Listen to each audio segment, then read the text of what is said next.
গাড়ি যাতায়াত করছে, তার মধ্যে পুলিশের কোনো কর্ডন নেই, এখানে কোনো সিকিউরিটি নেই। একটা অল ইন্ডিয়া লেভেলের পার্টি মিটিং করছে, মিনিমাম কার্টিসি তারা দেখাতে পারেনি, তারা এইটুকু সৌজন্য দেখাতে পারেনি যে মিডিয়ার জন্য একটা কর্ডন করা উচিত, আমাদের জন্য নয়। এইটুকু দেখাতে পারলে আমি জানি যারা মিডিয়া কভার করতে এসছেন তাদেরও অনেক কষ্ট হচ্ছে। আমি সবাইকে অনুরোধ করবো, দয়া করে স্টেজে উঠবেন না।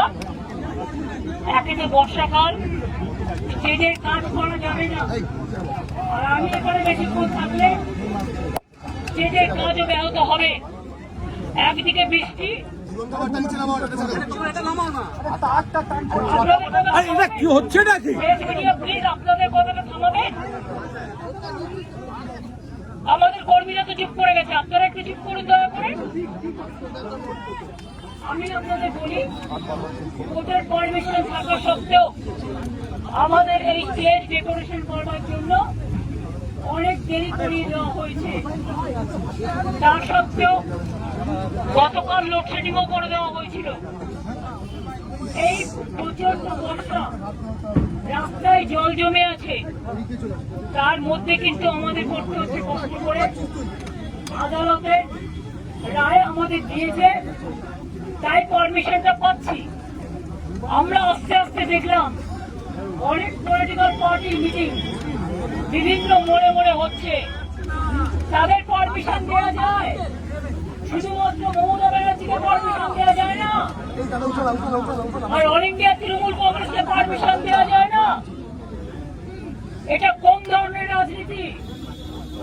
ঝাড়খণ্ড থেকে লোক নিয়ে আসছে বিজেপি, বিহার থেকে লোক উঠছে বিজেপি কংগ্রেসকে দেখানোর জন্য, আর এখানে যারা এসছে তাদের থাকার জায়গা নেই, ট্রেনের টিকিট পাইনি, গাড়ি পাইনি, একটা ধর্মশালাও দেয়নি, সব পালন করে দেওয়া হয়েছে। তবুও তারা এসছে প্রাণের টানে, হৃদয়ের টানে।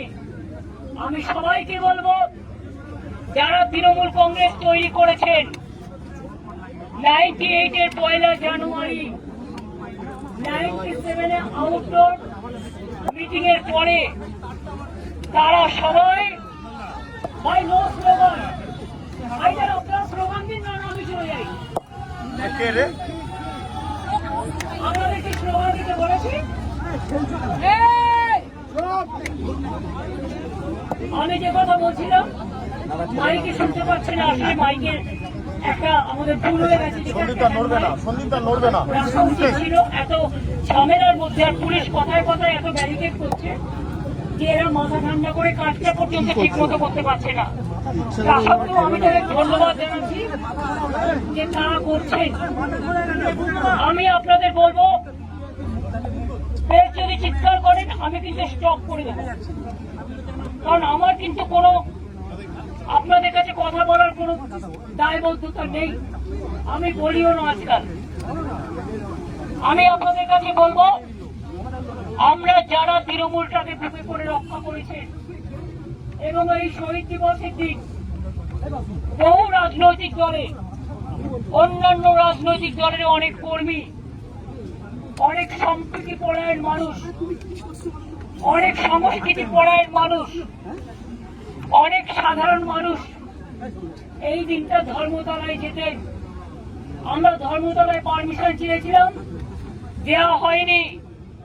আমরা রেড রোডে চেয়েছিলাম, দেওয়া হয়নি। আমরা মেয়র রোডে চেয়েছিলাম, দেওয়া হয়নি। আমরা ডোরিনা ক্রসিং চেয়েছিলাম, দেওয়া হয়নি। 7 দিন রেড রোড বন্ধ করে জোগাড় প্যান্ডেল করা যায়, সাধারণ মানুষকে যাতায়াত করতে না দিয়ে, আর একদিন যদি আমরা বছরের একটা প্রোগ্রাম, এই প্রোগ্রামটা যা 40 বছর ধরে হয়ে আসছে, যদি পারমিশন পেতাম, কোন মহাভারতটা অশুদ্ধ হতো। এবং পরিষ্কার বলছি, যারা বলছেন না থাকবেন নাম, না থাকবে নিশানা, তাদের বলি এটা গদ্দারদের বলুন, আমাদের বলবেন না। তার কারণ ছিলাম, আছি, মানুষের সাথে থাকবো, কর্মীদের সাথে থাকবো। আগামীকাল নতুন করে পথ চলার দিন। আমাদের যাত্রা হলো শুরু। ওগো কর্ণধার, তোমারে করি নমস্কার। বাংলার মামাটি মানুষকে প্রণাম জানিয়ে আগামীকাল বেলা 11টার মধ্যে ঝড় হোক, জল হোক, পুলিশ আটকে দিক, সব অগ্রাহ্য করে জেলায় জেলায় আমাদের নেতাদের থানায় ডিটেন করা হচ্ছে। এই খবরও আমার কাছে এসছে। এইভাবে জোর করে বহিরাগতদের দিয়ে বাংলাকে কলঙ্কিত করবেন না, বাংলাকে কলঙ্কিত করবেন না। বাংলার মানুষ চলে বাংলার অন্তরের টানে, প্রাণের টানে, মাটির টানে, সেটাকে রক্ষা করুন।